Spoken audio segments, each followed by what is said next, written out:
Iran is playing hardball with the United States while the Trump administration attempts to negotiate an end to the war. But according to the New York Times, Iran is open to the idea of a deal. They reported privately, some Iranian officials had said as late as Tuesday that Iran was considering meeting with US negotiators in Islamabad, Pakistan, over the next week to discuss Trump's proposal, but would not entertain a temporary ceasefire. And on Monday, Trump claimed that talks were already taking place. Take a look. Mr. President, Iran's foreign ministry says you're not telling the truth when it comes to productive conversations to end the war. Well, they're going to have to get themselves better public relations people. We have had very, very strong talks. We'll see where they lead. We have major points of agreement. I would say almost all points of agreement. Meanwhile, Iran is singing a different tune in public. Yesterday, a military spokesperson claimed that the US is, quote, negotiating with itself. Don't call your defeat an agreement. You will see neither your investments in the region nor previous energy and oil prices return. Until it is our will, nothing will return to how it was. That will only happen when the idea of acting against the Iranian people is completely erased from your minds. Now, the US reportedly submitted a 15-point ceasefire plan to Iran. Representatives from Pakistan who reportedly delivered the US plan to Iran told the Associated Press that it would include sanctions relief for Iran, dismantling Iran's nuclear program, restricting its use of missiles, and reopening the Strait of Hormuz. Today, US Press Secretary Caroline Leavitt only half denied the plan's existence. Take a look. Iranian state TV has said that Iran has rejected the US's 15-point plan to end the war. What's the White House's response to that, and have these talks hit a dead end? They have not. Talks continue. They are productive, as the president said on Monday, and they continue to be. However, I saw a 15-point plan that was floated in the media. I would caution reporters in this room from reporting about speculative points or speculative plans from anonymous sources. The White House never confirmed that full plan. There are elements of truth to it, but some of the stories I read were not entirely factual. Now, Iran has reportedly rejected that framework and submitted their own demands, which include reparations for war damage, sovereignty over the Strait of Hormuz, and a ceasefire in Lebanon. Iran has flat out rejected the prospect of negotiations with Jared Kushner and Special Envoy Steve Witkoff, who represented the US in the previous round of talks.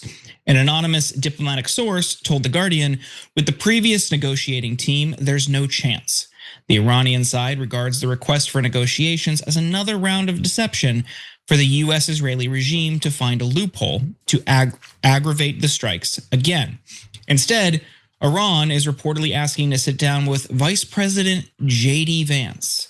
Don't forget, Noble Mobile is saving you a ton of money. So a lot of people are signing up now and beginning to realize, what the hell, why am I paying so much to Verizon and AT&T?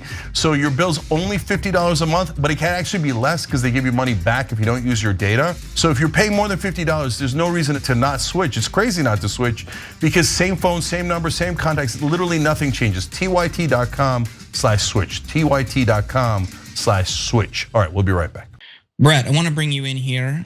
What do you make of this reported 15-point plan, and why should Iran negotiate with the US after we've seen how the last talks went? Well, I think one of the reasons they would want to negotiate with the US is, like, I don't know exactly what they're facing internally. Like, a lot of us here in the States, we don't really know the extent to which they've suffered damages to their infrastructure. We don't really know the extent to which they're willing to at least signal to the United States that anything that the US is doing is, quote, working. What I know for a fact is it is so impressive how little I know as a citizen of the United States about this war I'm paying for. Why are we doing it? Who's in charge? Who's winning? Who's losing? All I know is that, like, the price of gas is higher, and I don't know what happened to make us start bombing them.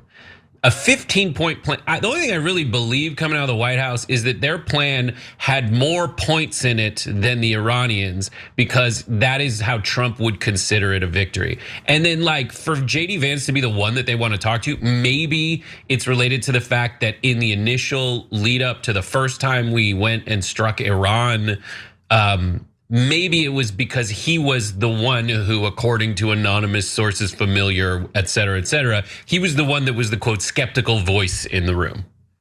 Like maybe it's that, or maybe they just like want to meet the guy who wrote whatever weird, hillbilly elegy. Maybe they saw the movie and they really like Glenn Close and they want to meet him. Such is the case. What do you think? Yeah, it could be. They might be. They might be fans of his work. I don't know. My mind went down a rabbit hole when I saw that earlier today. It's like, well, what if they want retribution? I mean, the United States has, I don't know. This seems maybe far-fetched, but the United States has wiped out many top Iranian leaders. What if? I don't know. They want to slay Vance. Yeah, maybe. I don't know. We'll see. Every time you ring the bell below, an angel gets his wings. Totally not true, but it does keep you updated on our live shows.